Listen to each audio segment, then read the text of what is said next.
Marvellous designer के पास एक बहुत ही इम्पोर्टेंट और बहुत ही अच्छा टूल है जिसका नाम है स्मूथ कर्व। ये स्मूथ कर्व क्या करता है, आप जब बटन को सिलेक्ट करके एक्टिवेट करके आप जब इस पॉइंट पे आते हो, पॉइंट को सिलेक्ट करके आप जैसे ड्रैग करोगे तो ये स्मूथ क्रिएट कर देगा। जितने भी कॉर्नर से इस कॉर्नर को स्मूथ करने के लिए ये वाला टूल यूज़ में आता है। कहीं पे भी आप किसी भी पॉइंट को, किसी भी कॉर्नर वाले पॉइंट को आप सिलेक्ट करो एंड क्लिक एंड ड्रैग करो, वो उसको स्मूथ कर देगा। अभी इस टूल से अगर आप इस लाइन पे क्लिक करते हो तो वहाँ पे एक बोलेगा आपको रेफरेंस लाइन क्रिएट करने के लिए। अब ये रेफरेंस लाइन क्या होता है, ये रेफरेंस लाइन क्रिएट करके आप उस रेफरेंस लाइन के थ्रू कर्व को क्रिएट कर सकते हो। जैसे मैंने यहाँ पे एक रेफरेंस क्रिएट कर रहा हूँ, इस कर्व से लेके इस कर्व तक। अब जैसे कर्व के पास ले जाओगे ऑटोमेटिक स्नैप हो जाएगा, फिर इस पर क्लिक कर दो। अभी यहाँ पे एक रेफरेंस लाइन इसने क्रिएट कर दिया। अभी रेफरेंस लाइन पे आप कहीं पे भी क्लिक करके आप एक नया कर्व क्रिएट कर सकते हो और उसके अकॉर्डिंग आप कर्व को बना सकते हो। ठीक है, अभी अगर मैं बिना रेफरेंस लाइन क्रिएट करे अगर मैं कर्व देना चाहूँ तो कुछ इस तरीके से कर्व बनेगा, मतलब वो सेम पॉइंट को वो स्मूथ कर देगा। बट अगर मुझे अंदर से इस ऑब्जेक्ट को काट के कर्व बनाना है तो उसके लिए मेरे को रेफरेंस लाइन की जरूरत पड़ेगी। ठीक है, किसी भी एक लाइन पे सिलेक्ट करो, उसके बाद दूसरा लाइन सिलेक्ट करो, उसके बाद यहाँ पे सिलेक्ट करने का ऑप्शन आएगा। आप इस पार्ट पे कर्व करना चाहते हो या फिर इस छोटे वाले पार्ट पे कर्व करना चाहते हो, तो छोटे वाले पार्ट को सिलेक्ट, जो भी पार्ट आपको कर्व करना है उस पार्ट को यहाँ से सिलेक्ट कर लेना है। जैसे मैं छोटे वाले को क्लिक कर लेता हूँ, उसके बाद इस कर्व को आप अपने हिसाब से चेंज करोगे तो जो पार्ट आपका सिलेक्टेड रहेगा वो पार्ट यहाँ से माइनस हो जाएगा। ठीक है, इट्स सेम लाइक बूलियन, जैसे आप मैक्स या माया में बूलियन करते हो उस तरीके से यहाँ पे आप पैटर्न को क्रिएट कर सकते हो। ठीक है, अभी देखते हैं पॉइंट को हम अलाइन कैसे कर सकते हैं।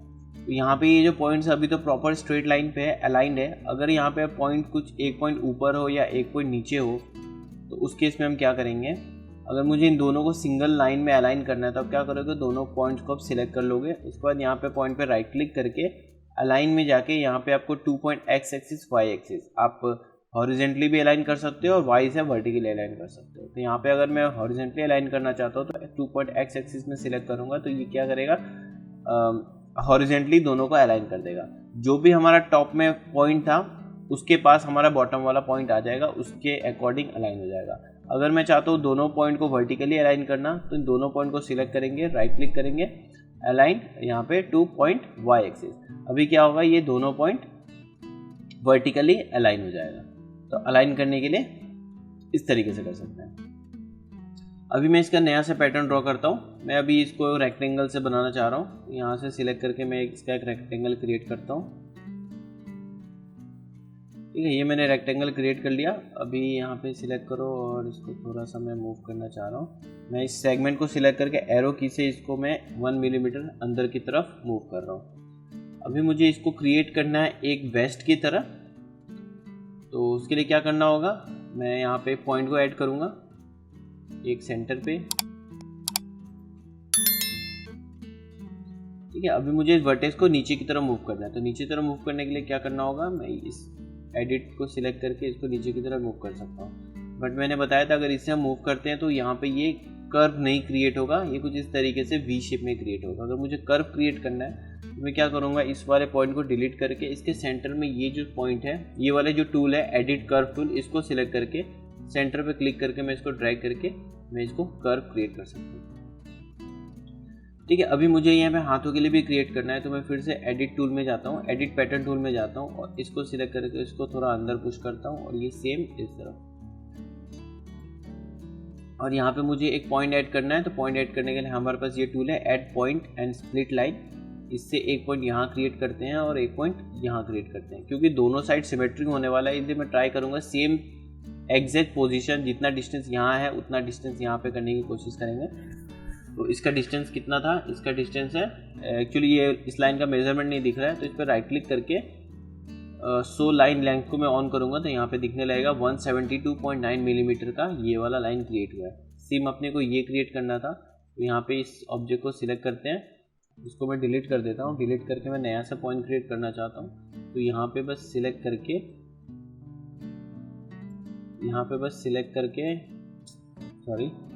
यहाँ पे आप राइट क्लिक करोगे तो ये ऑप्शन पूछेगा आपको कितना मूव करना है उसको, या फिर जो इस लाइन को स्प्लिट करना है वो कितने मिलीमीटर में करना है। तो यहाँ पे अभी दिख रहा है 143.4 है, बट अपने को कितना चाहिए 172.9। तो यहाँ पे मैं टाइप कर दूंगा 172.9, उसके बाद ओके।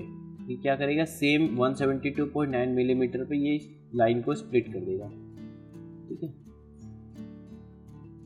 ओके। अभी मुझे इस वाले पार्ट को कर्व करना है, तो कर्व करने के लिए ये हमारे पास है एडिट कर्व पॉइंट, इसको सिलेक्ट करके मैं इसको इस तरीके से कर्व कर सकता हूँ। ठीक है, तो ये हमारा क्या हो गया, एक पैटर्न बन गया। अब देख सकते हो जैसा मैंने 2D विंडो में 2D पैटर्न विंडो में जिस तरीके से मैंने पैटर्न बनाया, यहाँ पे देख सकते हो 3D में भी सेम उसी तरीके से पैटर्न क्रिएट हो रहा है। जैसे कि मैंने पिछले वीडियो में बताया था, इसका जो ये ब्राइटेस्ट पार्ट है, जो ब्राइट पार्ट है वो इसका इस कपड़े का आउटर पार्ट है, और जो ब्लैक पार्ट है, जो डार्क पार्ट है, वो इस कपड़े का इनर पार्ट है। तो मेरा ये इस लेडी का वेस्ट का फ्रंट वाला मटेरियल, फ्रंट वाला पैटर्न रेडी है। अब ये मुझे सेम बैक की तरफ भी चाहिए, तो उसके लिए क्या करना होगा, मैं इस पैटर्न को सिलेक्ट कर सकता हूँ। सिलेक्ट करके राइट क्लिक करके मैं इसको कॉपी एंड बाहर right click and paste, control C control V। आप देख सकते हो सेम पैटर्न यहाँ पे कॉपी हो गया। फिर आपको जहाँ भी इसको प्लेस करना है वहाँ पे इसको क्लिक कर सकते हो, ठीक एग्जैक्ट उसी जगह पे पेस्ट हो जाएगा। सेम पैटर्न यहाँ पे बना हुआ दिख रहा है, ये वही पैटर्न है जो मैंने इसको कॉपी करके यहाँ पे पेस्ट किया। अभी इसको मुझे इसके पीछे मूव करना है, तो इसके पीछे मूव करने के लिए अपने को 2D विंडो से कुछ नहीं करना है, सीधा आप 3D विंडो को क्लिक करो और यहाँ पे जो गिज्मो क्रिएट आ रहा है, यहाँ पे जो गिज्मो क्रिएट हो रहा है उस गिज्मो से सिलेक्ट करके आप इसको पीछे की तरफ प्लेस कर दो, कैरेक्टर के पीछे प्लेस कर दो। अभी यहाँ पे देख सकते हो मैंने बताया था आउटर पार्ट जो होता है ब्राइट होता है, इनर पार्ट जो होता है वो डार्क होता है। बट इस केस में क्या है, जो इनर पार्ट है वो ब्राइट हो गया एंड जो आउटर पार्ट है वो ब्लैक हो गया। तो इसको ये अगर ऐसा आपका क्रिएट हो रहा है तो इसको जब आप सीम करोगे तो प्रॉब्लम क्रिएट होगा। जब इसको इसके साथ जब स्टिच करोगे तो ये प्रॉब्लम क्रिएट करेगा। तो आपको इस तरीके से इसको रोटेट करना है या इस तरीके से प्लेस करना है, जो डार्क वाला पार्ट है वो अंदर की तरफ हो और जो ब्राइट वाला पार्ट है वो बाहर की तरफ हो। तो इस तरीके से आप रोटेट करके कर सकते हो, या फिर आप इस पैटर्न पे डायरेक्ट राइट क्लिक कर सकते हो। राइट क्लिक करके आप इसको फ्लिप हॉरिजेंटली कर सकते हो। तो ये क्या हो गया, हॉरिजेंटली रोटेट हो जाएगा। ठीक है, एक बार हॉरिजेंटली रोटेट हो जाएगा तो इसका भी सेम इसकी तरह पैटर्न हो जाएगा, अंदर डार्क एंड बाहर ब्राइट। पर हर केस में ऐसा नहीं कर सकते। ठीक है, इसको मैं डिलीट करता हूँ इस वाले पैटर्न को, और इस पैटर्न में अगर मैं कुछ चेंजेस करता हूँ, जैसे इसका एक तरफ को सिलेक्ट करके मैं एक साइड का थोड़ा बड़ा कर देता हूँ। ठीक है, यहाँ पे बड़ा करने से देखो यहाँ पर भी ऑटोमेटिक अपडेट हो गया है। अभी मैं इस पैटर्न को अगर सिलेक्ट करूँ, सिलेक्ट करके फिर से कॉपी एंड पेस्ट करता हूँ, तो आप देख सकते हो ये सेम चीज़ क्रिएट हो गया है। वापस से इसको मैं पीछे लेके जाता हूँ and right click flip horizontally करते आप देख सकते हो इसका जो ये वाला पार्ट है वो इसकी इस तरफ आ रहा है। ठीक है, इसका जो ये लार्जर वाला पार्ट है पैटर्न का वो लेफ्ट साइड में है, बट यहाँ पे इसके ऑपोजिट क्रिएट हो रहा है। तो इसको भी अगर हम सीम या पैटर्न बनाएंगे तो प्रॉब्लम क्रिएट होगा। तो इस केस में अगर नॉन सिमेट्रिकल ऑब्जेक्ट है हमारा, तो उस केस में हम लोग फ्लिप हॉरिजेंटली नहीं करेंगे। उसके लिए क्या करना होगा, अपन सिर्फ नॉर्मल को ही फ्लिप कर देंगे। अब ऑब्जेक्ट पे राइट क्लिक करो और यहाँ पे फ्लिप नॉर्मल कर दो। फ्लिप नॉर्मल करते ही अभी जो बाहर वाला पार्ट है वो अंदर हो जाएगा, अंदर वाला जो पार्ट है वो बाहर हो जाएगा। आप देख सकते हो बाहर व्हाइट हो गया है, अंदर डार्क हो गया। अब इसको हम स्टिच कर सकते हैं, कोई प्रॉब्लम नहीं आएगी। ठीक है, तो ये हो गया पैटर्न को कैसे कॉपी करके सेम पैटर्न को आप आगे पीछे कर सकते हो। अभी अगर अपने को इसमें कुछ चेंज करना है तो इस पर हम चेंज इजीली कर सकते हैं, इस पर कोई फ़र्क नहीं पड़ेगा। जैसे इस कर्व को मुझे चेंज करना है, कुछ इस तरीके से यहाँ रखना है, आप ऐसे रख सकते हो, या फिर इस पॉइंट को थोड़ा बाहर की तरफ मूव करना है तो कर सकते हो। ठीक है, अभी इसको राइट क्लिक करके अगर मैं दूसरा ऑप्शन देखूँ तो यहाँ पे कॉपी के बाद पेस्ट है, पेस्ट के बाद एक मिरर पेस्ट है। अभी मिरर पेस्ट क्या होता है, जैसे इसको सिलेक्ट करो एंड इसको आप करो कॉपी, फिर यहाँ पे आप इसको पेस्ट की जगह करो मिरर पेस्ट। अभी मिरर पेस्ट क्या होता है, मिरर पेस्ट होता है कि ऑटोमेटिकली ये देख लो फ्लिप होके आया है। ठीक है, ये वाला पार्ट जो है ऑटोमेटिकली मिरर होके आया है। अभी मैं इसको राइट क्लिक करके फ्लिप हॉरिजेंटली कर सकता हूँ। ठीक है, फ्लिप हॉरिजेंटली कर सकता हूँ। अभी देखो इस साइड का और इस साइड का सेम है। ठीक है, डिफरेंस पता चला आपको। ओके, एक और तरीका है कॉपी करने का। अब ऑब्जेक्ट को सिलेक्ट करो, राइट क्लिक करके यहाँ पे आप कर सकते हो इसको symmetric pattern with swing. Symmetric pattern करोगे तो ये ऑटोमेटिकली इस सेम ऑब्जेक्ट को सिमेट्रिकली कॉपी कर देगा। आपको कॉपी पेस्ट करने की जरूरत नहीं, इसको ये नॉर्मली कॉपी कर देगा। अभी सिमेट्रिकल कॉपी करने से क्या फ़ायदा है, अगर आप किसी वर्टेक्स को सिलेक्ट करके किसी एक का वर्टेक्स आप सिलेक्ट करना चाहते हो तो ऑटोमेटिकली वो दूसरे पैटर्न का भी वर्टेक्स को ये एडिट कर सकता है। ठीक है, इस तरीके से। बाकी यहाँ पे तो पता ही क्या करना है आपको, इसको मूव करके अपनी जगह पे लेके आओ, सॉरी मूव करो, और क्या करना है इसको आप इसको राइट क्लिक करके फ्लिप हॉरिजॉन्टली करके सेट कर सकते हैं।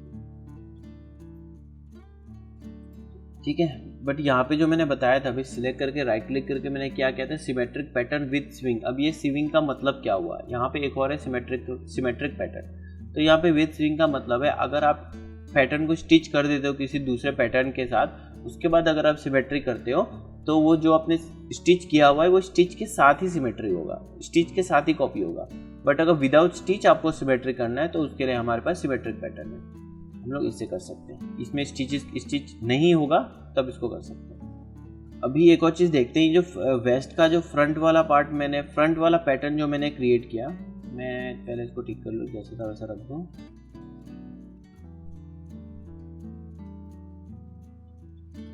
ठीक है, तो मैं इसको आधा ब्रेक कर देता हूँ, इसको मैं हाफ कर देता हूँ। यहाँ पे क्लिक एंड यहाँ पे क्लिक, उसके बाद इन सारे पॉइंट्स को सिलेक्ट करके मैं डिलीट कर दूंगा।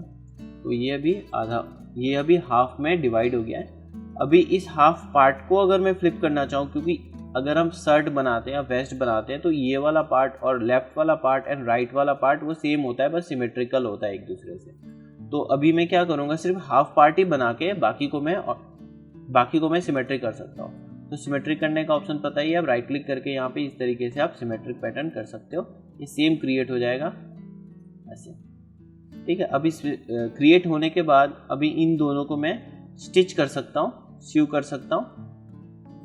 बट अगर मैं सीव ना करके इस पर राइट क्लिक करके मैं मर्ज करूँ तो ये एक दूसरे के साथ मर्ज हो जाएगा बिना स्टिच का। तो पहले जैसे मैंने क्रिएट किया था दोनों साइड का वैसे ही ये हो जाएगा। बट अगर अलग अलग करते हो, अलग अलग पॉइंट्स लगाते हो तो डिस्टेंस में हो सकता है थोड़ा प्रॉब्लम हो जाए, एक्यूरेट ना हो लेफ्ट हैंड साइड का। बट अगर इस तरीके से हाफ बना के हाफ आप सिमेट्रिक करके मर्ज कर देते हो तो इसमें आप एग्जैक्ट एक्यूरेट लेफ्ट में जो पैटर्न का साइज है राइट में भी सेम वही पैटर्न का साइज क्रिएट होगा। ठीक है, आई होप आपको वीडियो समझ में आया होगा, पसंद आया होगा। तो आप वीडियो को लाइक करिए, कमेंट करिए, शेयर करिए और प्लीज़ सब्सक्राइब करिए। अभी नेक्स्ट वीडियो में बताऊंगा कि पैटर्न को आप स्टिच कैसे कर सकते हो एंड सिमुलेट कैसे कर सकते हो। ठीक है, फिर मिलते हैं अगले वीडियो में।